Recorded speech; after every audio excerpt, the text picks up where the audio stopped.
Hi, my name's Grant Hedman.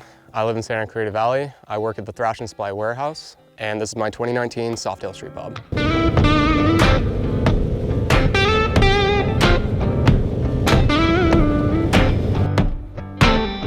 This is my second Harley. I purchased it used with 7,000 miles. So I've noticed in the YouTube comments, a lot of people asking questions about the fairing that's on the bike. All I know is it's a T-Sport style replica. When I purchased the bike, it already had the fairing on it. So the setup I have on here right now for the bars and risers, I have the Thrashin 9.5-inch pullbacks with the Thrashin high bends as well. I'm about 5'9", and it is a very comfortable setup. One thing I love about these risers is that Thrashin built in the stock gauge for the Streetbobs into the risers. I also built this custom mount to hold the Dyna jet power vision. I like the setup because it's all in my view and I don't have to look down at all. I have a Saddleman 2-up seat. It's diamond stitched. It is way more comfortable than the stock seat and it keeps me locked in while riding. I currently run the Thrashin Escape saddlebags. I commute to work, so I like to use them and be able to throw an extra layer in there, like a jacket, a windbreaker, possibly even thermal sleeves or an extra set of gloves. I also run the Thrashin handlebar bag. I like to empty my pockets when I'm riding, so I like to put my phone, my wallet, or my keys in there. I like to rock the Thrashin mini floorboards. It offers more ground clearance over a standard peg and also provides more space to put your feet.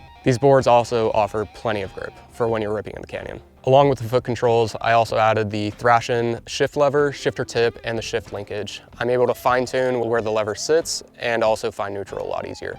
As for the motor, I have an Arlenus high flow intake along with a Thrashin Supply anterior version exhaust. The bike is currently tuned through the Dyna jet. It sounds absolutely amazing and it rips. For the suspension on the bike, I currently have a Tracker Die +2 dampener rod in the front and a 1-inch spacer in the rear. I added these suspension mods in order to have higher ground clearance and have a smoother ride. This bike came with spoked wheels stock. I wasn't down with the wheels, so I decided to add some mags off the Sportster. Adding these mags wasn't an easy task. I had to make custom spacers, brake caliper spacers, get new lines made, and delete the ABS off the bike. I'm super happy I did it, and it completely changed the look of the bike. I've owned this bike for just over a year now. I've put about 10,000 miles on it. One thing I absolutely love about this bike to this day is the color. Thank you guys so much for checking out my 2019 Streetbob.